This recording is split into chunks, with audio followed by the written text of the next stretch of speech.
Olá pessoal, tudo bem? Eu quero hoje conversar com vocês sobre um assunto que para mim é muito interessante, muito fascinante, mas que sem dúvida interessa a todas as pessoas que estão dentro de unidades hospitalares, todas as pessoas que estão praticando medicina, seja no pronto atendimento, seja na UTI, seja nas unidades básicas de saúde, que recebem pacientes com algum grau de complexidade neurológica. Esse assunto é a escala de coma de Glasgow. E eu queria conversar com vocês sobre a aplicação correta dessa escala, a interpretação correta dessa escala e a compreensão das limitações que essa escala tem. E muitas vezes eu até digo, as limitações não são da escala, muitas vezes são de quem aplica a escala. Então a gente tem que ter em mente os limites da escala para não cometer erros ao utilizá-la.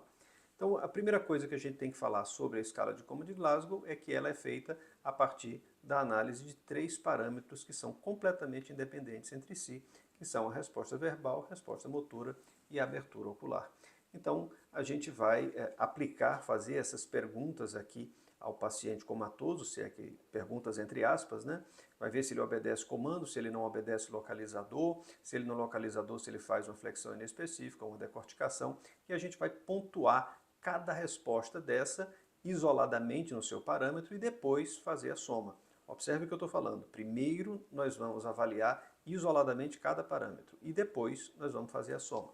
Então, a gente vai avaliar quando temos pacientes com as mesmas respostas dos dois lados, quer dizer, o cara faz uma localização da dor dos dois lados, tudo bem. E quando ele localiza de um lado e decortica do outro? Quando ele localiza de um lado e decortica do outro, eu tenho que avaliar sempre a melhor resposta. Eu tenho que avaliar a melhor resposta. Então, eu vou considerar a localização da dor como o parâmetro motor, que nesse caso vai ser avaliado. E além de avaliar pacientes, o seu grau, a sua profundidade de coma em pacientes diferentes, ela é extremamente útil para avaliar a evolução clínica de um paciente. Eu quero dizer que se um paciente estava ontem em Glasgow 6 e hoje ele está em Glasgow 8, sem dúvida nenhuma, esse paciente teve uma melhora clínica. Então, nós vamos começar a avaliar aqui quais são as limitações de cada parâmetro da escala e como é que a gente faz para aplicá-la corretamente. Quando a gente vai avaliar a resposta motora, veja, eu considero apenas a melhor resposta motora, porque o objetivo da escala de Glasgow é dizer quão acordado está o paciente, quão próximo da vigília, quão próximo da normalidade neurológica ele está, ou obviamente quão distante. Então, quando eu falo que eu tenho que considerar apenas a melhor resposta, eu quero interpretar, eu quero que você interprete o seguinte: esse paciente está acordado o suficiente para me dar a resposta tal. Ele está acordado o suficiente para obedecer comando. Ele está acordado o suficiente para localizar a dor. Ou ele está acordado o suficiente para descerebrar. Então veja, ao considerar apenas a melhor resposta, a escala de Coma de Glasgow ignora os déficits. Então, eu vou ter o mesmo Glasgow se um paciente localiza a dor dos dois lados ou localiza a dor à direita e é hemiplégico à esquerda. Por quê? Porque a escala de Coma de Glasgow ela não visa dizer qual é a gravidade do paciente como um todo, apenas a profundidade do coma, apenas o grau de vigília, que é o inverso desse termo profundidade do coma. Veja, a escala de Coma de Glasgow ela não considera o vigor da resposta. Isso é uma coisa muito interessante quando a gente está avaliando um mesmo paciente. Então você vai avaliar um paciente na UTI, hoje ele faz essa flexão inespecífica. 2 dias depois você vai avaliar, ele faz essa flexão inespecífica. Bom, ele não localizou a dor, ele não obedeceu o comando, mas ele teve uma melhora. No entanto, a escala de Coma de Glasgow não considera essa coisa do vigor da resposta. Ela considera apenas o que ele é capaz de fazer. Tá? E quando eu falo o termo flexão inespecífica, é exatamente esse termo interessa bastante a essa limitação entre aspas, porque eu tenho vários tipos de flexão inespecífica, uma mais vigorosa, uma menos vigorosa, e isso não significa que o doente melhorou ou piorou. E outra coisa que a gente tem que avaliar é o seguinte: muito frequentemente eu tenho um trauma de crânio junto com um trauma raquimedular. E aí eu tenho um paciente tetraplégico que ele é, portanto, incapaz de mover as mãos, mostrar um número 4 com as mãos, mover a mão direita, ele é incapaz de localizar a dor, ele é incapaz de fazer uma flexão inespecífica, ele é incapaz de decorticar, ele é incapaz de descerebrar, porque ele não tem nenhuma movimentação apendicular, ele não tem nenhuma movimentação apendicular, ou seja, dos membros. Então, como é que eu faço para avaliar um paciente com a escala de Coma de Glasgow se ele é tetraplégico? Ora, o que eu quero saber, o que a escala de Coma de Glasgow quer saber, não é se o paciente é capaz de levantar um braço ou de fletir a mão. O que ele quer saber é se o paciente é capaz de obedecer a comandos. Então, se eu suspeito que o paciente tem tetraplegia, eu parto para a avaliação dos nervos cranianos. Então, eu peço o paciente para fechar os olhos 3 vezes. Eu peço o paciente para mostrar a língua. Eu peço o paciente para fazer uma flexão, uma contração de músculos faciais. Então, às vezes eu tenho um paciente que não tem nenhuma resposta apendicular, mas ele tem sim respostas, ele consegue obedecer comando a partir dos nervos cranianos. Então, sempre levar em consideração isso, porque às vezes a gente pode dar uma resposta motora ausente num paciente que está compreendendo os comandos e sendo capaz de realizá-los com nervos cranianos. Em relação à resposta verbal, paciente que está entubado. Bom, se eu tenho um paciente que está entubado, eu já perco o parâmetro de resposta verbal. Muitas vezes eu tenho um paciente que está completamente acordado, consciente, orientado, entendendo o que você está falando, obedecendo a comando, no entanto, ele está com um tubo orotraqueal. Eu tenho duas alternativas aqui. Uma é considerar o tubo orotraqueal como um ponto, sempre colocando na minha avaliação que o paciente está intubado.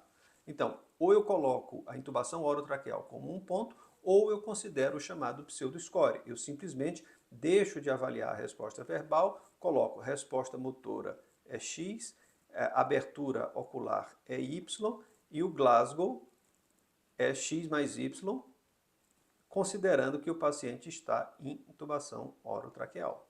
Então, eu tenho essas duas maneiras de agir quando eu estou avaliando um paciente que está intubado. O que eu, Daniel, prefiro, o que internacionalmente é mais frequentemente usado? É isso aqui, considerar o Glasgow, o tubo como um ponto, e você sempre deixa claro na tua avaliação, no teu prontuário, que o paciente está em uso de tubo orotraqueal. Você nunca pode, você tem que dizer o Glasgow tanto intubado, ou o Glasgow tanto em 10, paciente intubado. E aqui? Aqui eu tenho um paciente que está afásico. Esse é um paciente que eu mostro numa outra aula minha. Esse paciente, ele compreende completamente os comandos, ele é completamente capaz de obedecer tudo que a gente está pedindo, no entanto, ele simplesmente emite som. Ele simplesmente emite sons. Se ele simplesmente emite sons, eu sou obrigado a colocar que a resposta verbal dele é 2. Então, avaliando esse paciente, ele está completamente obedecendo comandos. Então, a resposta motora dele é 6. Ele está de olhos abertos, ele está alerta, abertura ocular é 4. No entanto, a resposta verbal dele é simplesmente emitir sons. Ele está em Glasgow 12. Apesar de que eu estou vendo de que esse paciente está totalmente acordado, obedecendo a comando, sabendo o que está acontecendo, ele simplesmente está afásico. Ele está incapaz de produzir linguagem. Então, eu tenho que considerar a afasia quando eu estou avaliando um paciente, especialmente quando eu tenho um estigma, que é o olho do guaxinim à esquerda, eu tenho um estigma de alguma lesão cerebral à esquerda. Então, eu tenho uma suspeita de lesão cerebral à esquerda? Tenho. Eu sei que na maior parte das pessoas é do lado esquerdo que estão os centros de linguagem. E esse paciente tem um olho do guaxinim aqui do lado esquerdo. Provavelmente ele tem alguma lesão cerebral à esquerda. E, portanto, ele tem abertura ocular espontânea, obedece o comando, mas ele apenas emite sons. Ele tem Glasgow 12, mas ele não merece Glasgow 12 definitivamente. Quando eu estou falando da abertura ocular, veja que a primeira grande limitação da escala de Glasgow é essa. Ele não considera nem o diâmetro, nem a reatividade das pupilas. Porque, veja, o objetivo da escala de Glasgow, de novo, não é avaliar a gravidade do doente. O objetivo da escala de Glasgow é avaliar quão acordado, quão próximo da vigília está esse paciente. Então, se eu tenho dois pacientes, ambos com abertura ocular espontânea, só que um está anisocórico, com ptose e anisocórico, e o outro não está. Qual dos dois está mais grave? Certamente o que está com ptose e anisocoria, ele é mais grave. No entanto, os dois estão na mesma proximidade da vigília, vamos dizer assim. Então, eu tenho que, ao complementar a minha avaliação do Glasgow, eu tenho que colocar abertura ocular espontânea, observação, paciente com ptose à direita, midríase à direita e anisocoria. A escala de Glasgow, ela não pode resumir a avaliação de um paciente que está em coma. Ela avalia apenas uma parte dessa condição do coma, que é o nível de consciência. Veja bem, outra coisa que a escala de coma de Glasgow também não faz, ela não avalia os desvios oculares. Eu posso ter um paciente que abre os olhos ao chamado, abre os olhos à dor, no entanto que ele tem desvio conjugado do olhar ou que não tem desvio conjugado. E a gente já sabe que o desvio conjugado do olhar é um indicativo de uma lesão. Ele indica uma lesão, seja ela supratentorial, seja ela infratentorial. Então, eu tenho que analisar isso também. Eu não posso restringir o meu exame do paciente em coma em relação aos olhos do paciente, simplesmente se ele abre ou não abre os olhos. Espontaneamente é o chamado a dor. Isso aí é um parâmetro para a escala de Glasgow, mas a gente não pode cair na tentação e no erro frequente de resumir a nossa avaliação do paciente em coma à escala de coma de Glasgow. Outra coisa muito interessante é esse caso aqui, vejam, é um cara que está em coma há muito tempo, ele tem uma abertura ocular espontânea, mas observe. Eu estou chamando ele aqui, depois eu estimulo, ele está de olhos abertos, eu faço uma estimulação, eu falo com ele, eu estimulo a dor e ele não tem absolutamente nenhuma resposta. Ele tem uma abertura ocular espontânea, mas ele não tem mais nenhuma resposta. Isso é o que eu chamo de abertura ocular espontânea que não tem significado neurológico. Veja, eu vou lá, eu estimulo, eu aperto, eu estimulo a dor e ele não tem absolutamente nenhuma resposta, nem de nervo craniano, nem de membros superiores ou inferiores. Então ele tem uma abertura ocular, mas ela é isenta de significado neurológico. Olha que coisa interessante, ele tem uma resposta verbal ausente, uma resposta motor ausente, no entanto ele tem uma abertura ocular espontânea Glasgow 6. Mas observem, esse paciente está internado, a avaliação desse paciente foi feita no dia 9 de abril de 2005 e ele estava internado desde o dia 24 de maio de 2004. Ou seja, ele estava no chamado estado vegetativo persistente. Estado vegetativo persistente. Esse paciente, você não deve considerar essa abertura ocular como um parâmetro de melhora. Após 30, 40 dias de coma, todo mundo acaba abrindo os olhos e muitas vezes até recobrando um ciclo de sono-vigília, sem que isso represente, sem que isso signifique uma melhora neurológica consistente.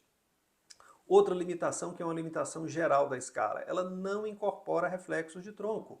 Não incorpora reflexos de tronco. O que eu quero dizer com isso?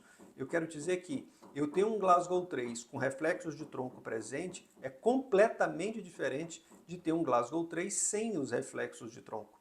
E isso, portanto, tem que ser avaliado. Então, quando eu avalio, eu tenho que dizer qual é a minha resposta motora, qual é a minha resposta verbal, qual é a minha abertura ocular, qual é a soma disso, mas eu tenho que avaliar também se eu tenho ou não tenho os reflexos de tronco. Então, isso é uma coisa fundamental e que não pode não constar na tua avaliação de um paciente que está em coma. Tá? E eu posso ter quadros clínicos diferentes com o mesmo score final. Vejam, eu tenho um paciente A que não consegue abrir os olhos porque ele tem um blefarohematoma bilateral, ele tem o olho do guaxinim bilateral, ele não consegue abrir os olhos de jeito nenhum. Ele localiza a dor e ele está entubado. Então eu tenho Glasgow 7. E eu tenho um segundo paciente que ele abre os olhos à dor, que ele decortica na resposta motora à dor e que ele emite sons, Glasgow 7. Os dois pacientes são iguais? Não. São totalmente diferentes. Esse Glasgow 7 é diferente desse Glasgow 7, porque aqui, nesse paciente, eu tenho uma clara indicação de lesão de tronco cerebral. Eu tenho uma clara indicação de uma disfunção do tronco cerebral, que é a decorticação. Então, finalizando, o Glasgow, ele avalia o nível de consciência, não necessariamente a gravidade do doente. Considerar sempre a melhor resposta. Ela ignora os déficits, as pupilas, os desvios do olhar e os reflexos de tronco.